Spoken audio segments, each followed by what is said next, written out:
오늘부터 이제 7, 8월 동안에 우리 교우들은 모두 예레미야서를 통해서 하나님의 인도하심을 받게 되었습니다. 큐티 책자를 좀 다들 구입하시고 예레미야서를 온 교회 공동체가 함께 묵상하는 그런 은혜가 있기를 바랍니다. 사실 그 이스라엘의 신앙은 이 포로 시대를 전후해서 아주 크게 그 패러다임이 바뀌었습니다. 바벨론 포로로 가기 전에는 이스라엘 신앙은 성전 중심이었습니다. 그러니까 그곳에서 이제 제사를 드릴 수가 있었어요. 그래서 제사 의식 중심이었어요. 그러다 보니까 제사 의식을 집행하는 제사장 중심이었습니다. 그래서 성전, 의식, 그다음에 제사장. 이게 바벨론 포로 전에 이스라엘의 신앙의 패러다임이었어요. 근데 이제 바벨론 포로를 겪으면서 이 패러다임이 완전히 바뀝니다. 우선 성전이 파괴됐습니다. 그러니까 제사도 드릴 수가 없게 됐어요. 성전이 없는데 제사를 드릴 수가 없죠. 그래서 성전 대신 각 곳에서 포로로 끌려간 이방 땅에서 예루살렘을 향하여서 회당이라는 건물을 지었습니다. 오늘날 말하면 예배당, 교회당이죠. 그래서 제사는 못 드리지만 그것에서 예배는 드리게 됐습니다. 회당이 중심으로 변했습니다. 그러다 보니까 예배 의식 중심이 아니라 토라 중심, 말씀 중심으로 바뀌었습니다. 이스라엘 명멸되기 직전에 신명기서가 발견됐거든요. 그래서 바벨론 때 초입에 모세 오경이 완성됩니다. 그래서 제사를 못 드리는 대신에 모세 오경을 묵상하면서 신앙생활을 하게 되니까 의식 중심이 아니라 제사 중심이 아니라 말씀 중심의 신앙으로 패러다임이 바뀌었습니다. 신앙생활의 지도자도 제사장이 아닙니다. 이제는 그 말씀을 보관하고 기록하고 전달하고 해석하는 서기관들 중심의 신앙이 되었습니다.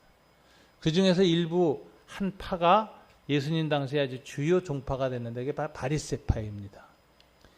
이렇게 해서 포로기를 전후해서 이스라엘의 신앙은 성전, 제사, 제사장 중심에서 회당, 말씀, 서기관 중심으로 신앙의 패러다임이 아주 근본적으로 바뀌었습니다.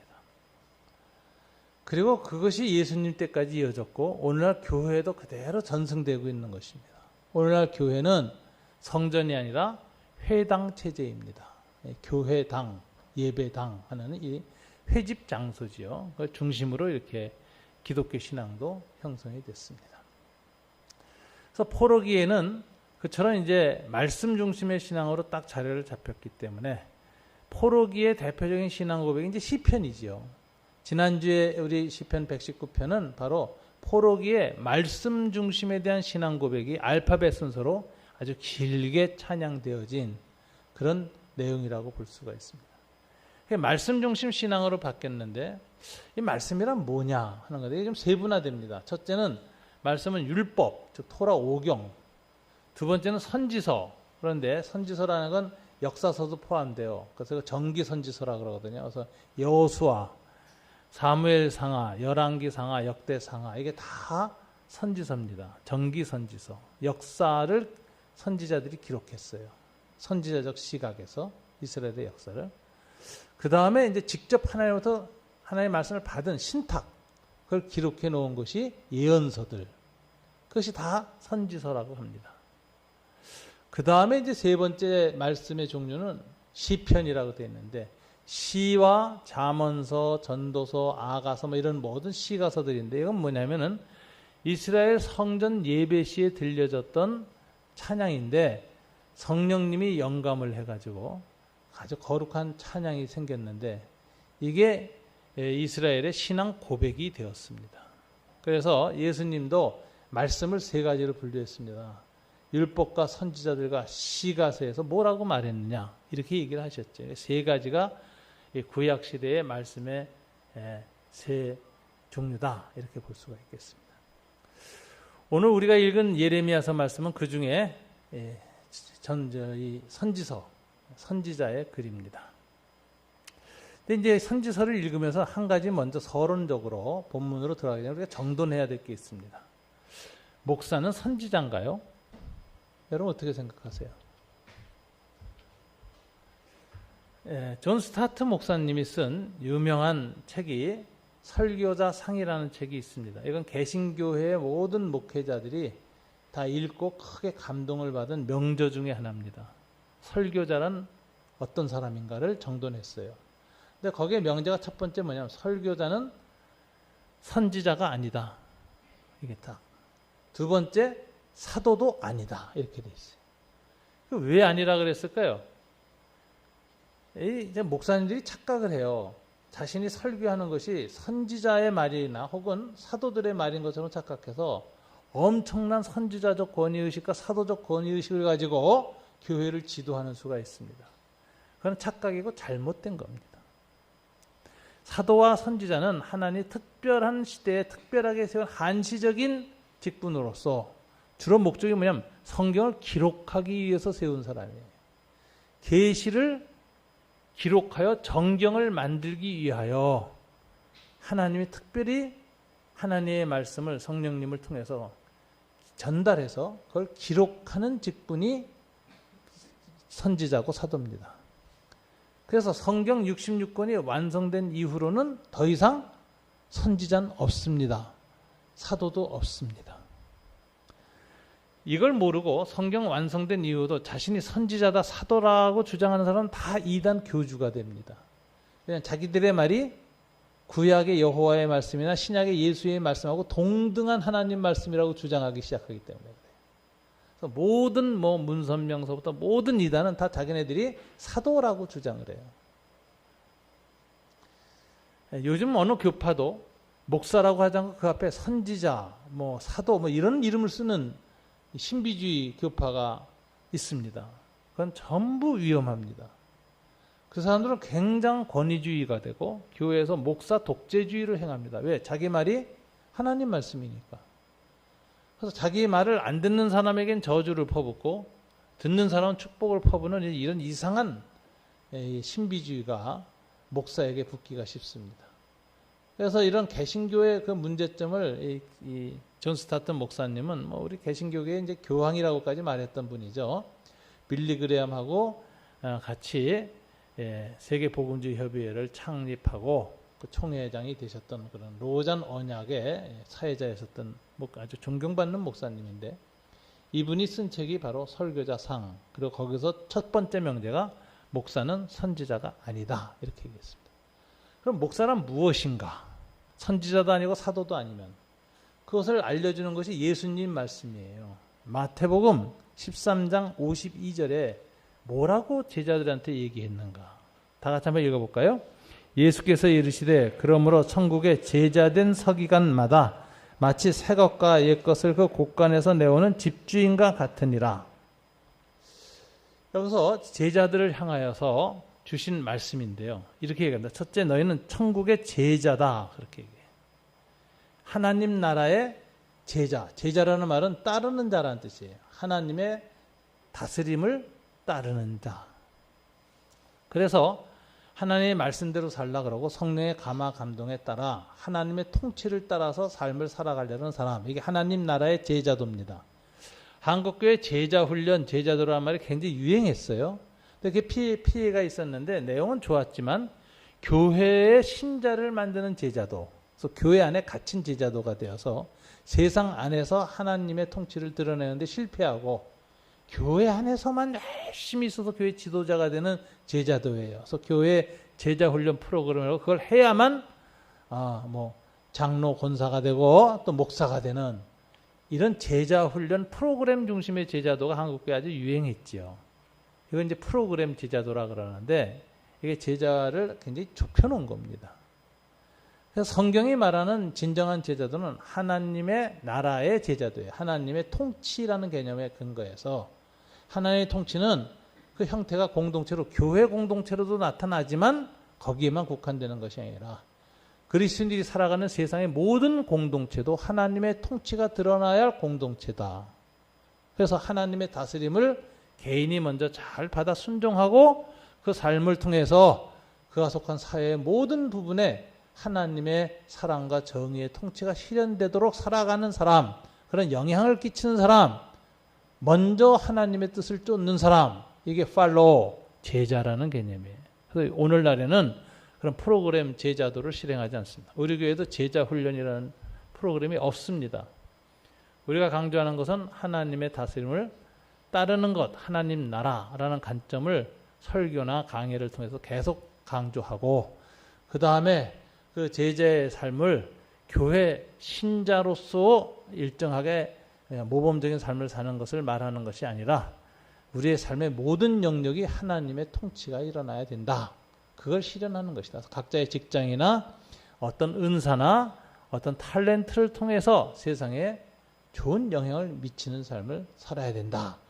그리고 그런 본이 되는 사람, 모델이 되는 사람이 하나님 나라의 제자다. 그래서 제자도 개념을 이렇게 넓게 해석하고 있습니다. 근데 이 제자인데 그중에 목사는 뭐냐? 하나님의 제자로서의 보편적인 삶의 태도를 갖고 있는데 역할은 뭐냐? 서기관이다 이게.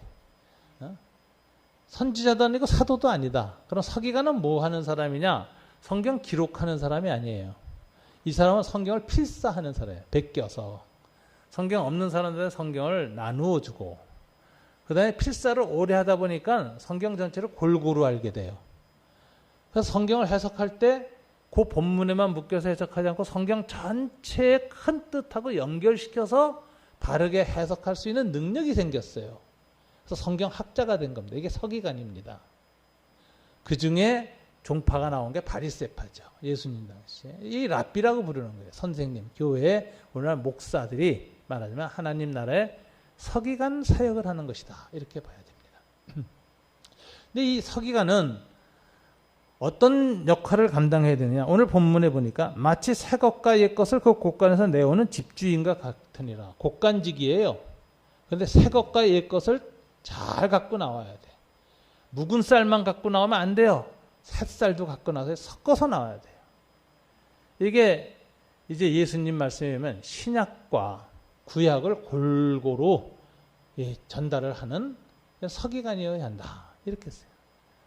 그래서 성경을 잘 풀어서 내서 이제 교인들의 밥상에 올려다 놔줘야 교인들이 기도하면서 그걸 받아 먹고 이제 하나님이 양식이 되는데 여기서 중요한 것은 이제 그 내올 때 편벽대의 하지 말아야 된다. 여러분 그 설교할 때 목회자가 이번에는 어느 책을 해야 되겠다 할 때 의도적으로 목회적 목적에 맞춰서 책을 선정할 수가 있습니다. 그럼 그 성경 한 권을 설교하면서도 그 성경 본문 선택 자체가 자의적이에요. 그러니까 목사의 자의적으로 본문을 택하는 수가 있는데 이게 위험한 겁니다. 성경을 목회의 수단으로, 목회자가 교회를 다스리는 방법으로 도구로 쓰는 거예요. 위험한 태도예요. 성경을 하나님의 말씀으로 대하려면 내가 먼저 하나님 말씀에 순복하면서 해야지 내가 하나님의 말씀을 도구로 삼아서 종교 이데올로기로 변질시켜서 목사가 통치하는데 말씀을 이용한다. 이것처럼 악한 일이 없습니다. 그렇게 해서는 안 돼요. 그래서 설교를 할 때 되도록이면 온 교회가 공동체가 있는 성경의 순서를 정하고 설교도 그 순서에 의해서 설교하는 것이 공동체에 합의된 본문이라는 거예요. 이게 공동체 본문이라는 거죠. 우리는 화이트타임 책을 정해놓고 온 교인들이 예레미야서 이렇게 할 때 본문도 예레미야서 하고 시편 할 때 시편 설교 이렇게 하는 거예요. 새벽기도 다 그렇게 하고. 그래서 우선 본문 선택을 목사가 자의적으로 하지 않는다. 이 자세가 아주 좋은 전통입니다. 두 번째는 성경을 해석할 때 성경의 원의를 그대로 해석하려고 애를 써야 됩니다. 우리가 다른 어떤 자기 경험이나 자기 신앙 체험이나 혹은 자기 신학적 전제에 의해서 성경을 해석하면은 그것은 성경을 인간이 갖고 있는 사상을 전파하는 도구로 쓰는 거예요. 이것도 위험합니다. 성경은 오히려 설교자가 성경 말씀의 도구가 돼야지 설교자가 성경을 도구화하면 안 돼요. 그래서 설교를 할 때 먼저 어떤 철학적, 신학적, 경험적, 신앙적 전제를 가지고 해석하지 않으려고 노력해야 돼요. 그래서 말씀의 원래 의미를 찾아야 됩니다. 그러려면 어떻게 해야 되느냐? 말씀을 처음 선지자가 주었을 때 그 당시의 백성들이 1차 청중이거든요. 그 당시 1차 청중에게 이 본문이 어떤 의미였는가를 정확하게 그 역사적 맥락 속에서 풀어서 해석을 해야 돼요. 그래서 then and there, 그때 그곳에서 주어진 하나님의 말씀의 의미를 정확하게 찾고 그 안에서 오늘날에도 적용할 수 있는 보편적 원리를 끄집어내가지고 here and now, 지금 여기 오늘의 우리의 상황에 맞추어서 적용하는 것이 온전한 설교지. 원래의 원리를 안 찾고 지금 우리 형편에 맞추어서 자가당착으로 아전인수를 해석하는 것은 주관화의 우려, 하나님 말씀을 왜곡시키는 대표적인 사례입니다. 그거 조심을 해야 돼요. 그러려면 성경을 뭐냐면 그 당시에 주어진 말씀일 뿐만 아니라 그 전에 다른 상황에서도 계속 성경 말씀이 계시가 주어졌잖아요. 그 본문들을 골고루 연구해서 성경 계시의 전체적인 메시지를 알고 그 메시지에 맞춰서 그 본문을 해석해야지 전체 맥락을 무시하고 그것만 가지고 설교하면은 치우쳐요. 그래서 성경 계시의 보편성을 잘 깨달아서 그 본문의 특수성을 잘 전달하고 해석을 해서 그때 그곳에 살던 하나님 백성에게 이게 어떤 의미로 하나님이 전해주셨는가를 잘 전달하고 그리고 오늘의 상황에 적용시키는 겁니다. 이러려면 설교자는 항상 성경 연구를 부지런히 해야 됩니다. 치우치면 안 됩니다. 이것이 그 하나님 나라의 제자, 하나님의 다스림을 받는 먼저 살아가는 제자로서 가져야 될 직분은 서기관인데 이 서기관의 역할은 옛것과 새것, 구약과 신약을 골고루 갖고 나오는 그 곡간지기와 같은 역할을 잘 해야 된다. 예수님이 제자에게 그렇게 말했어요.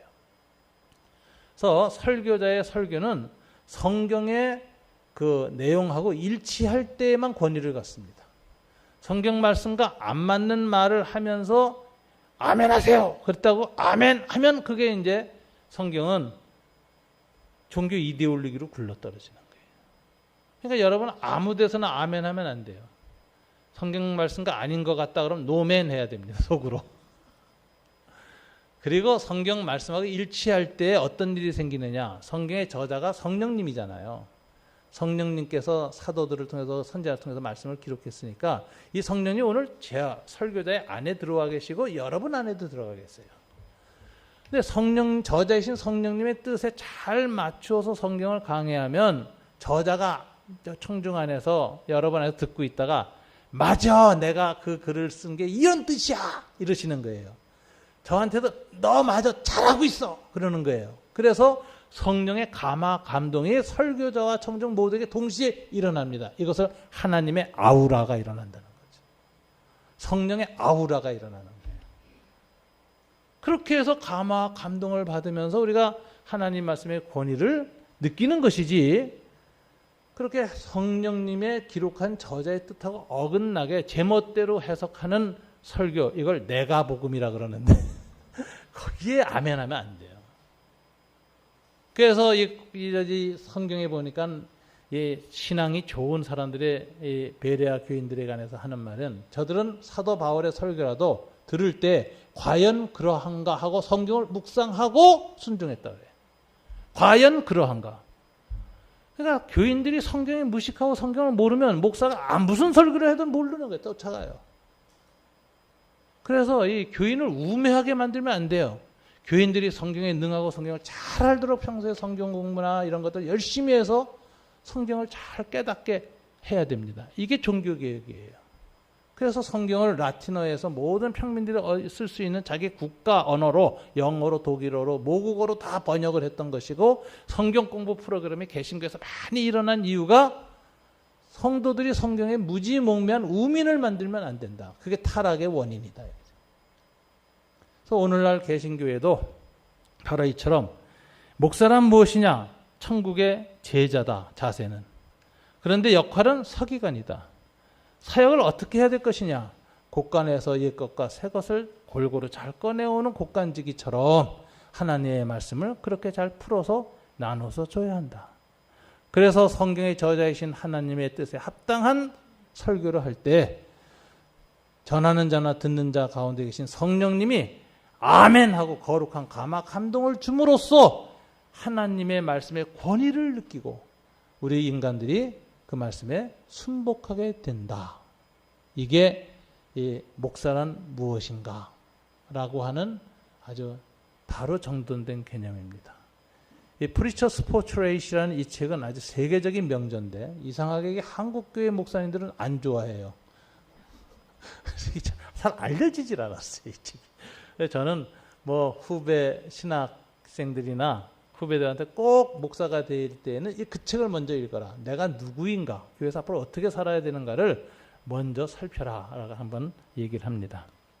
자, 이제 본론으로 들어갑니다. 그래서 서론에서 목사는 선지자인가? 아니지요? 아니다. 자, 본론.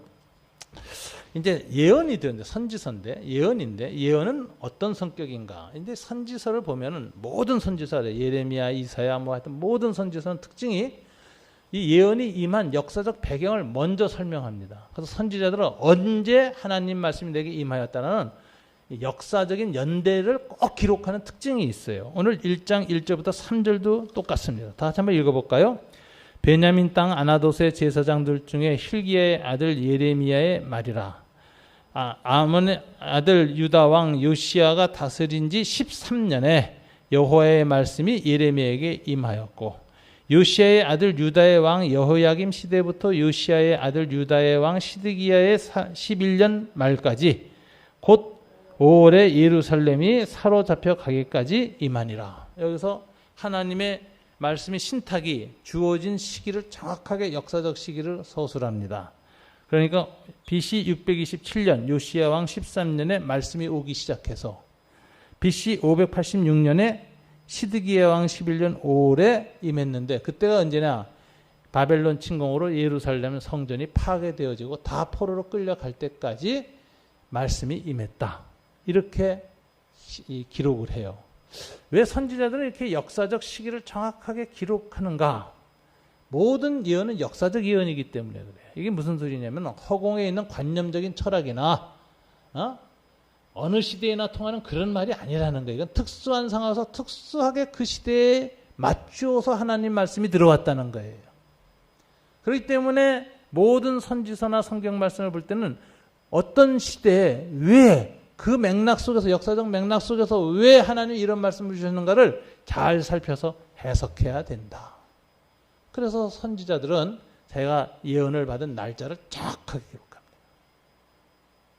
그래서 우리는 예레미야서를 읽을 때 그 역사적 배경과 맥락을 열심히 연구하고 들여다보면서 이 말씀의 의미가 무엇인가 알아야 됩니다. 예레미야와 그 첫 청중이었던 그 당시에 포로로 끌려가기 직전에 이스라엘 백성들에게 어떤 메시지가 들어왔는가를 명료하게 이해하는 자세가 필요합니다. 두 번째, 여기 선지자는 뭐냐라는 걸 생각해야 되는 게 예레미야서 1장 4절부터 10절이에요. 이건 선지자로 부름받는 사건을 과정을 기록했어요. 선지자의 소명 과정. 첫째, 선지자라는 이 용어는 어떤 뜻인가? 이것부터 정돈해 봐야 됩니다. 히브리어로 나비라고 되어 있는데 쉽죠? 뭐 호랑나비 이렇게 생각하면 돼요. 나비예요. 근데 이 뜻은 영어로 번역하면 딱 텔링, 말한다라는 거예요. 말하는 자. 그런데 여기에 전치사가 두 가가 붙습니다. 그래서 이게 선지자의 말이 어떤 말인가를 보여주는데 첫째는 foretelling, F-O-R-E 이렇게 붙어 있어요. 그리고 이건 무슨 소리냐면 predict, 예언한다는 거예요. 미래에 일어날 일을 미리 말한다.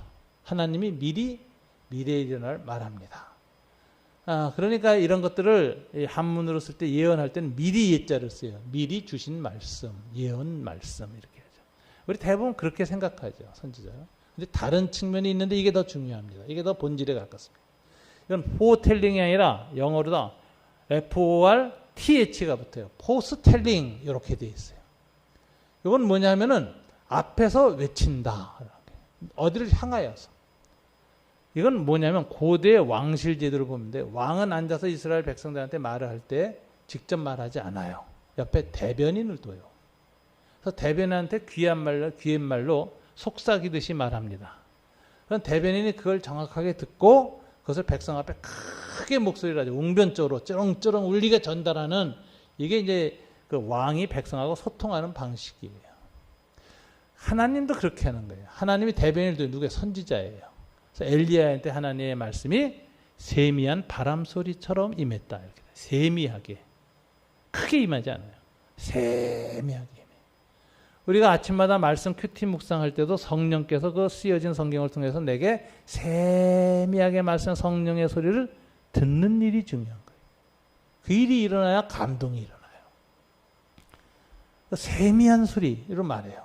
그럼 그걸 선지자가 받아서 성령 안에서 아주 크게 말하자면 스피커, 하나님의 스피커가 되어서 외치는 자인데, 그래서 이것을 만약 포스텔링을 하는 것을 선지자를 뭐라고 하냐면 대언자라고, 대신 말하는 자. 그리고 이 대언자의 특징은 뭐냐? 하나님이 어떤 미래일을 미리 말하는 것이 아니라 하나님의 말씀을 말하도록, 대신 말하도록 하나님이 맡겼어요. 그래서 이 예자가 예금한다, 맡길 예자를 써요. 그래서 원래 예언자 하면은 미리 예자 안 씁니다. 성경은 다 맡길 예자를 써요. 왕대일 구약학자 왕대일 교수는 이런 말을 했습니다. 예언은 장래일을 미리 예고하는 말이 아니다. 하나님께서 맡겨주신 말씀, 예언이다. 그래서 예언은 신탁이며 예언자란 하나님의 대언자일 뿐이다. 이렇게 얘기를 해요. 그러니까 예언이라는 말이 무엇인가를 우리가 잘 생각해야 돼요. 우리는 마치 무당이 미리 어떤 일을 얘기하는 것이라고 생각하는 이 동양적 신비주의가 많아서 그렇게 해석하기가 쉽습니다. 그렇지 않습니다. 예언은 하나님의 말씀을 맡긴 사건입니다. 그러면 예언자는 어떤 자세로 하는 것이냐? 예레미야서 1장 7절이 오늘 이 선지 소명 받을 때 하나님 하시는 말씀이에요. 한번 다 같이 읽어볼까요? 여호와께서 내게 이르시되 너는 아이라 말하지 말고 내가 너를 누구에게 보내든지 너는 가며 내가 내게 무엇을 명령하든지 너는 말할지니라. 여기 예레미야가 하나의 선지자를 부를 때 거절해요. 나 못하겠습니다. 난 아이입니다. 이게 무슨 소리예요? 난 말을 잘 못하고 설득력도 없고 능력이 없습니다. 이래요. 그러니까 하나님 하는 말이, 야, 예언자는 말 잘하는 사람이 아니야. 논리력이 있는 사람이 아니야. 설득력 있는 사람이 아니야. 예언자의 자질은 뭐냐? 정직하게 전하는 사람. 능력을 내가 부르는 게 아니야. 그러니까 너는 아이라 말하지 말고 능력이 없다고 말하지 말고 그냥 솔직하게 내가 너를 누구한테 보내든지 너는 정확하게 가서 내게 무엇을 명령하든지 가감하지 말고 너는 그대로 전달만 하면 돼. 이게 대언자야. 이게 예언자야. 그래서 예언자의 자질은 능력이 아니라 뭐죠? 정직함, 신실함, 투명함. 이걸 해라. 그 다음에 9절 뭐라고 하죠? 다 같이 여호와께서 그의 손을 내밀어 내 입에 대시며 여호와께서 내게 이르시되 보라 내가 내 말을 네 옆에 두었도다. 이게 뭐죠? 말씀을 입술에 예금하듯이 의탁 맡기면서 입술을 손을 대서서 정화시킵니다. 하나님의 거룩한 접촉이 일어나서 이게 성화되는 거예요. 구별되는 거예요. 그러니까 선지자의 자질은 뭐냐? 정확하게 하나님의 말씀을 전하려는 거 아주 정직성, 투명성. 두 번째는 성결, 거룩한, 구별된 말. 이 두 가지만 선지자한테 내가 요구하고 내가 그것을 너한테 입술에 허락하겠다. 그래서 선지자가 말씀을 전하는 것입니다. 그래서 선지자는 한마디로 정돈하자면 선포하는 자입니다. 능력 있게 설득하는 자가 아닙니다. 소통을 잘하는 대화하는 자가 아닙니다. 오히려 하나님의 메시지를 일방적으로 그대로 가감없이 선언하는 자입니다. 듣느냐 안 듣느냐는 건 사람의 책임이에요. 이제 하나님은 정확하게 전달하는 사람을 원해요. 선지자에게 필요한 자세는 보내는 자를 인격적으로 믿고 보내는 자의 권위를 믿는 것입니다. 그래서 8절에 뭐라고 했죠? 다 같이 읽어볼까요? 너는 그들 때문에 두려워하지 말라. 내가 너와 함께하여 너를 구원하리라. 나 여호와의 말씀이니라. 하나님이 구원하실 것에 대한 믿음을 갖고 있는 그대로 그의 인격을 믿고 그의 말씀을 그대로 전파하라. 그런 거 듣는 사람들이 고대 세계 모든 왕들이에요. 귀에 거슬리는 말을 한다고 죽일 수도 있고 핍박하고 온갖 할 수 있지. 두려워하지 말라. 내가 너를 구원할 것이다. 그리고 너의 말을 통해서 이 세상의 모든 왕권은 개편될 것이다. 그래서 10절 보라 내가 오늘 너를 여러 나라와 여러 왕국 위에 세워서 내가 그것들을 뽑고 파괴하며 파멸하고 넘어뜨리며 건설하고 신께 하였느니라 하시니라. 이게 무슨 소리야? 하나님의 통치가, 우주적 통치가 너의 말을 통해서 드러나서 세상의 인간들의 통치가 다 변혁될 것이다. 이렇게 타락한 상태로 내가 놔두지 않을 것이다. 모든 권력을 바꿀 것이다. 이게 하나님이 예레미야한테 하신 말씀이에요. 그러니까 너는 두려워하지 말고 오직 하나님만을 인격적으로 신뢰하고 그의 말을 그대로 전해라. 그러면 내가 너를 구원할 것이다. 이렇게 해서 선지자를 보내는 것입니다. 그래서 이 오늘 본문 4절부터 10절에 보면 선지자의 소명 과정에서 선지자는 뭘 하는 사람이라는 걸 분명히 이야기하고 있습니다. 그럼 선지자는 이제 어떻게 이 하나님의 명령 앞에서 반응해야 되는가? 그게 이제 11절, 12절에 나와요. 한번 다시 읽어볼까요? 다 같이 시작. 여호와의 말씀이 또 내게 임하니라. 이르시되 예레미야야, 내가 무엇을 보느냐 하시매 내가 대답하되 내가 살구나무 가지를 보나이다. 여호와께서 내게 이르시되 내가 잘 보았도다. 이는 내가 내 말을 지켜 그대로 이루려 하려 함이라. 자, 하나님이 이제 선지자를 이렇게 불러서 이제 세우면서 보내시면서 그가 선지자 사역을 잘 감당할 수 있도록 그의 믿음의 반응을 일으키기 위해서 한 가지 특별한 사인을, 그러니까 표적을 행하십니다. 그게 뭘 환상 속에 뭘 보여주는 거예요. 뭘 보여줘요? 살구나무 가지를 보여줘. 살구나무. 그러니까 이 이제 하나님 말씀을 전하는 사람들 하나님이 그 말씀에 대한 확신을 갖게 하기 위해서, 믿음을 갖게 하기 위해서 하나님이 이 환상, 표징을 보입니다. 자, 여러분, 하나님의 이 말씀이라는 건 일방적인 선언인데 항상 상호적인 거예요. 이게 언약이라 그래요. 그래서 언약이라는 건 쌍방 계약을 의미해요. 하나님 내 말을 전하시면서 내 말을 내가 꼭 지키겠다고 약속하세요. 근데 그건 뭘 의미하느냐? 그러므로 너희도 내게 맺은 약속을 지켜야 한다.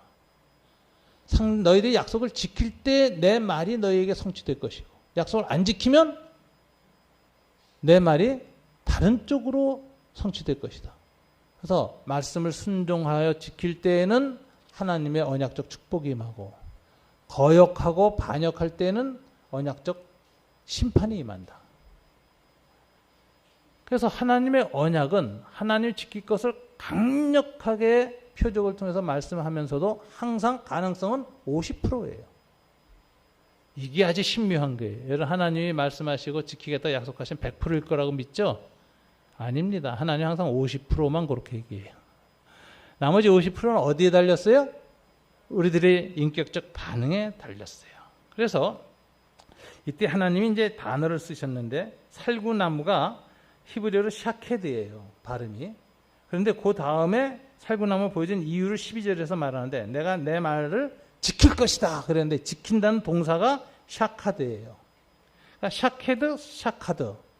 아재 개그를 하셨어요, 하나님. 야, 살구 샤케드 봤지? 내가 샤카디 한다. 그러니까 이게 무슨 살구나무의 무슨 의미가 중요한 아니라 발음을 가지고 비슷한 소리를 가지고 내가 말씀을 지킬 것이라는 걸 기억시키는 거예요. 그래서 예레미야는 봄이 돌아와서 살구꽃 볼 때마다 믿음이 생기는 거예요. 하나님이 샤카드, 살구꽃 지킨다고 하셨지, 샤키드. 그래서 이게 뭐 깊이 해석하면 안 돼요. 그러면 살구나무가 뭔가 이거 연구해 아무 소용 없어요.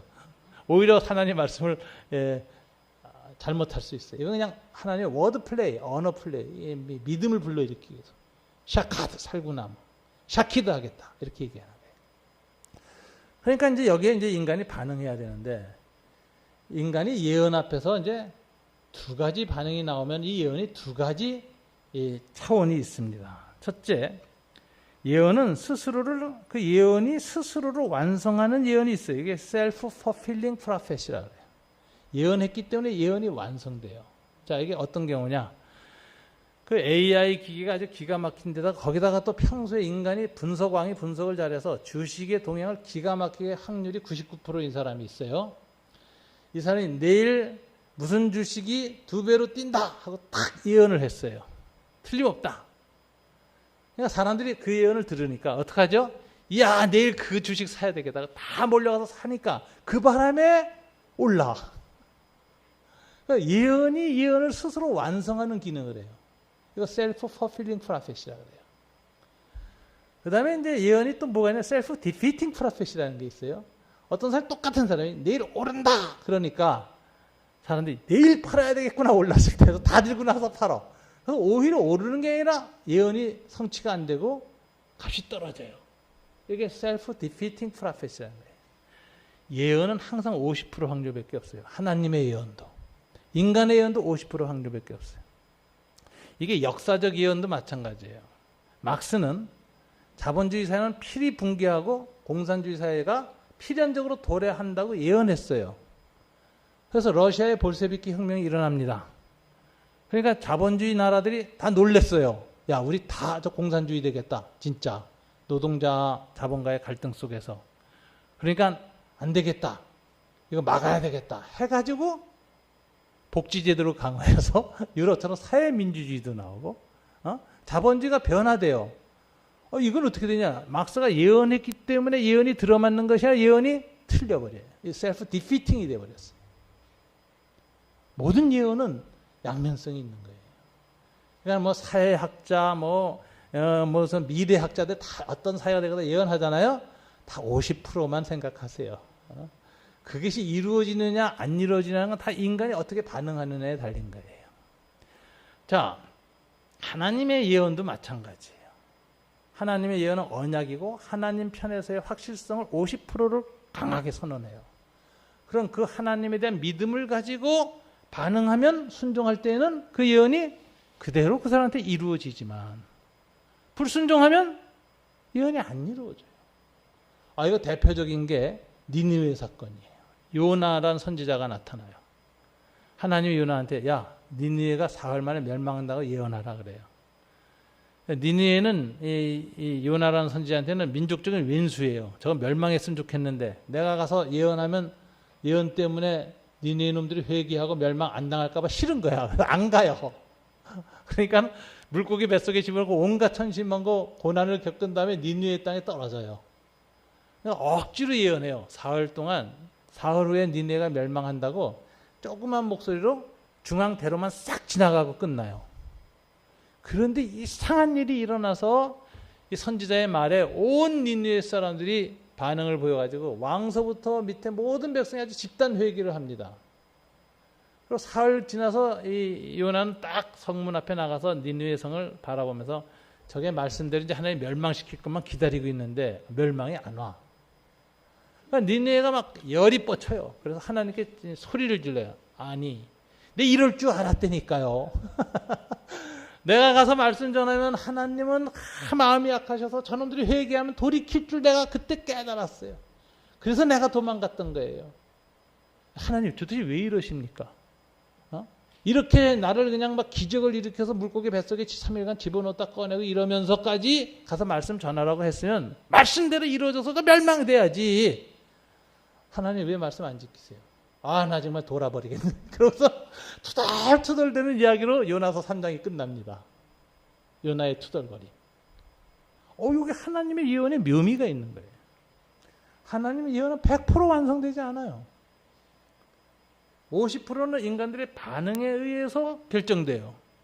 그게 하나님의 예정이에요. 하나님의 예정은 인간의 자유의지하고 상관없이 인간이 어떻게 반응하고 상관없이 그대로 이루어지는 그런 기계적 예언이 아니에요. 하나님의 예언은 인격적이고 인간의 자유의지를 존중하세요. 비록 타락해서 인간의 타락한 자유의지가 완전히 성을 행할 수 없지만 그럼에도 불구하고 선을 향한 가능성을 열어두시고 인간이 어떻게 반응하느냐에 따라서 하나님이 맞추어서 행동하기로 한 것이 50%예요. 그래서 하나님의 예언은 사지선다형이 아니에요. 하나님의 예언은 논술형이에요. 여러분이 어떻게 반응하느냐에 따라서 이 과정이 달라지는 거예요. 이렇게 하나님의 예언의 특성이 있기 때문에 이게 셀프 퍼필링이 될지 셀프 디피팅이 될지는 아무도 몰라요. 그건 어디에 달렸어요? 예언의 말씀을 받은 인간들의 반응에 달렸어요. 근데 이제 묘한 얘기가 있어요. 인간은 타락한 자유의지이기 때문에 온전한 자유의지가 아니에요. 악에 더 민감해요. 그렇기 때문에 하나님의 말씀을 100% 순종할 수가 없어요. 근본적으로 한계가 있어요. 죄인이에요. 그래서 이걸 깨달은 사람들은 무슨 생각하냐면 야, 내가 하나님 말씀이 왔을 때 아무리 애를 써도 이걸 내가 100% 지키기가 어려운 죄덩어리다. 나는 인간의 한계다. 그러므로 내 노력으로 이 말씀에 순종할 수가 없다. 그럼 어떻게 되느냐? 하나님께 말씀을 지킬 힘을 달라고 기도해야 되겠다. 그래서 성령님이 오셔서 거룩한 감동을 주셔서 타락한 인간의 자유의지의 한계를 극복하고 하나님에 대해서 순종하도록 역사하는 거예요. 그래서 어거스틴은 인간의 인격을 뭐라고 하냐? 인간의 인격 자유의지는 풍향계와 같다 그랬어요. 풍향계라는 놈은 바람이 휘 불면 어느 방향으로 딱 가가지고 그쪽을 향해서 방향을 정한 다음에 인격적 작동이 시작돼요. 지정의가 작동하는 거예요. 근데 이 방향을 그래서 가름지르는 게 뭐냐? 사람의 무의식, 영혼의 세계까지 불어오는 어떤 성향이라 그랬어요. 성향. 이건 이제 씨 뿌리는 비유를 둬서 어거스틴은 마귀가 와서 악한 성향을 부르면 인간의 인격이 나쁜 쪽으로 쫙 간다는 거예요. 그래서 계속 그거 생각하고 거기에 감정이입이 되고 거기에 의지가 생겨. 그래서 죄를 짓는 거예요. 성범죄도 그렇게 하는 거예요. 이 글로 가면. 그런데 하나님의 성령께서 그 마음의 씨에서 거룩한 성향을 뿌리면 인격이 쭉 이게 하나님을 향해. 그래서 이상하게 자꾸 하나님 생각이 나고 하나님에 대한 거룩한 감정이 자꾸 생기고 그리고 거룩한 행동을 하고 싶어서 주일날 예배당에 가고 싶고 금요일날 기도하러 가고 싶은 거예요. 왜 가는지 몰라. 이상하게 끌려. 그게 하나님의 감동인데 하나님 말씀대로 순종하려고 노력해봤던 사람은 그거 다 아는 거예요. 이게 내가 애써가지고 순종이 안 된다는 거 알아요. 그러니까 인간의 한계를 알아서 어떡하죠? 하나님 말씀을 받았습니다. 깨달아졌습니다. 그러나 이걸 행할 힘이 내게는 2% 부족합니다. 내가 아무리 뜻을 정하고 마음을 정해도 이것도 작심삼일입니다. 하나님 도와주세요. 성령님께서 내 마음의 감동을 감화시켜 주세요. 그러면 내가 이 말씀에 순종할 수 있을 것입니다.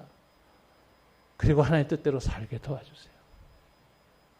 이렇게 하는 것이 겸허한 인간이라. 인간의 죄성에 대한 인식을 갖춘 겸허한 인간. 이게 없는 인간이 프로메테우스적 인간, 16세기의 르네상스적 인간이에요. 신 없이 인간의 자율적 힘을 다 할 수 있다. 400년간 해봤더니 20세기에 대지옥을 만들었어요. 1, 2차 세계대전. 인간 안의 의지로 하나님에서는 행할 수 없다는 걸 1, 2차 세계대전을 겪고 나서 깨달은 거예요. 온 인류가. 인간 안에 있는 악에 대하여. 그래서 우리가 하나님께 기도하기 시작하는 거예요. 깨달았지만 선을 알아도 행할 힘이 내게 없습니다. 악의 세력을 이길 수 있도록 거룩한 성령의 도움을 주시옵소서. 그래서 말씀을 받고 말씀에 기도하여서 성령의 역사가 일어나야 되는데 이게 여러분 인간의 육체의 성향이 있고요. 또 마귀가 역사해서 미혹하게 욕망을 끌어가는 수가 있어요. 그러면 이 프로페시가 셀프 퍼필링 됐다가도 마지막에 디피팅이 돼버려요. 뒤집어져요. 이 놀라운 이 하나님의 예언에 관한 이 신학을 문학작품으로 만든 게 있어요. 그 셰익스피어의 4대 비극 중에 하나 맥베스라는 게 있어요. 이 맥베스가 아주 굉장히 재미난데 저는 뭐 한동안 셰익스피어에 순치돼서 희곡으로 다 읽었어요. 연극 대본으로. 그런데 맥베스는 이렇게 돼서 요즘 영화 나왔어요. 아주 셰익스피어 4대 영화 중에서 최근에 나온 게 맥베스인데 그 아주 유명한 감독이 만들었습니다. 로미오와 주리엣 만든 감독이 만들었는데 한번 집에 가서 한번 보세요. 요즘 한번 읽어볼 만한 내용이에요. 맥베스가 영국의 유명한 장군입니다. 전쟁에 승리하고 개선 행진을 하려고 도성으로 쫙 군대를 이끌고 들어갔는데 입구에 마녀 3명이 나타나요. 그럼 마녀들이 예언하는 거예요. 예언의 내용이 뭐냐? 맥베스, 너는 왕이 될 것이다. 예언이 들어왔어요. 이 예언을 안 들었으면 괜찮은데 예언을 들으니까 유혹이 생긴 거예요. 왕이 되고 반역을 일으키고 싶어요. 불끈불끈 일어나요. 그리고 결국은 그 예언 때문에 예언이 셀프 퍼필링이 돼요. 그래서 이제 바쿠데타를 일으키죠. 당컨왕한테 칼 들고 딱 다가갔는데 이 맥베스는 그래도 오랫동안 충성을 맹세하고 살았던 사람이니까 마지막에 칼을 못 찔러요. 술 취한 당컨왕 앞에서 칼을 들고 못 찌르고 머뭇머뭇거리는데 이 당컨왕 이 맥베스보다 더 권력 옆에 사로잡힌 존재가 나와요. 미세스 맥베스 부인이에요. 부인이 이 영감이 뭐 하고 있어 지금 그래서 답답하니까 에이 하더니 남편의 손을 자기 손으로 팍 잡고 팍 찔렀어요.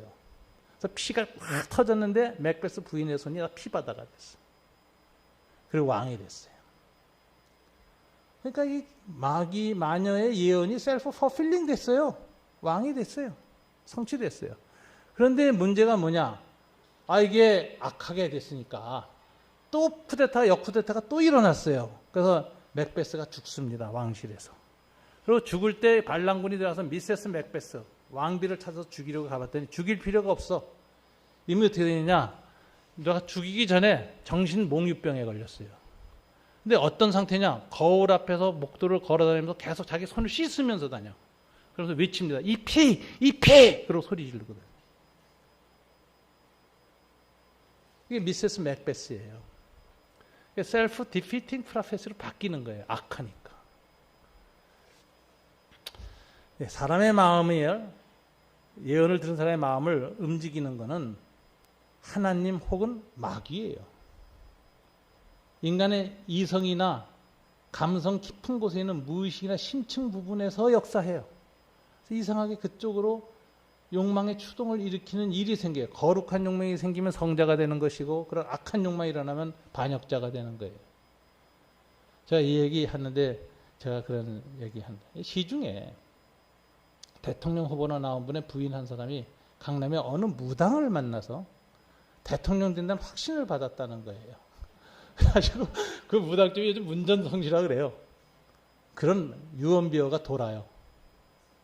근데 그것이 거짓이든 또는 유언비어든 상관없이 여러분 인간은 그 예언이 하나님 거로서 온 거든 마귀로부터 온 거든 상관없이 뭘 지켜야 돼요? 자기 마음을 지켜야 돼요. 마음이 선해야 돼요. 순종할 하나님의 거룩함, 의로움에 순종해야 돼요. 그리고 그걸 이룰 힘이 없으면 하나님께 비명 지르듯이 기도해야 돼요. 도와달라고. 내가 지금 유혹에 시달리고 있다. 욕망에 시달리고 있다. 그렇지 않으면 욕망을 한 데는 이룰지는 몰라도 결과는 파멸이고 비극입니다. 자, 하나님의 말씀은 예언, 맡겨진 말씀입니다. 맡은 자의 반응은 오직 순종이어야 합니다. 대언자도 순종으로 대언하고 듣는 청중도 순종으로 반응해야 합니다. 이 순종은 인간의 타락한 자유의지 위에 역사하시는 성령님의 인격적 감화, 감동에 의하여서 일어나는 것입니다. 따라서 모든 하나님의 백성은 말씀 앞에서 항상 겸허하게 성령의 감화, 감동을 먼저 간절히 구해야 합니다. 그래서 예수님은 요한복음 4장 24절에 이렇게 말했습니다. 다시 읽어볼까요? 하나님은 영이시니 예배하는 자가 영과 진리로 예배할지니라. 성령과 말씀으로 하나님을 경배해야 된다. 말씀을 듣고 성령의 도우심을 구하십시오. 그럼 순종할 수 있습니다. 성령의 도우심 없이 말씀을 들으면 불순종하는 훈련이 돼요. 그래서 교회 오래 다니면서 악한 인간이 되는 거예요. 교회 그렇게 오래 다니고 장로고 뭐고 그러면서 아주 악한 짓 하는 인간들이 의외로 많아서 놀래요. 왜 그럴까? 오랫동안 불순종하는 훈련이 거듭됐기 때문에. 목사도 장로도 마찬가지입니다. 그래서 오직 예수님은 하나님을 진정으로 경배하기 위해서는 말씀만 잘하고 말씀만 잘 전달하면 안 되고 그 말씀이 삶을 바꾸는 힘이 되도록 하나님께 겸비하게 간구하는 성령의 도움이 있어야 하니 진정한 예배는 성령과 말씀으로 되느니라. 저와 여러분이 하나님의 말씀에 의해서 감화 감동을 구하고 누리고 변화가 일어나는 예배자가 되길 주님 이름으로 축원합니다. 다 같이 기도하겠습니다. 하나님 아버지 감사합니다. 오늘 하나님의 말씀을 받았습니다. 이 말씀을 받을 때 겸비하게 주님의 도우심을 구하는 저희가 되게 도와주시옵소서. 이 말씀대로 살 수 있도록 힘을 달라고 기도하게 되기를 원합니다. 주님 깨닫는 것만이 아니라 그 말씀대로 살 수 있는 능력을 주시옵소서. 제게 그 힘이 부족합니다, 못합니다라고 정직하게 고백하고 도움을 구하는 겸비한 영혼이 되게 도와주시옵소서. 그래서 성령이여 강림하사 나를 감화하시고 애통하며 회개할 마음 주시며 하나님 말씀대로 살 수 있는 순종의 마음을 허락하여 주시옵소서. 이 모든 것을 우리 주 예수님 이름으로 기도드립니다. 아멘.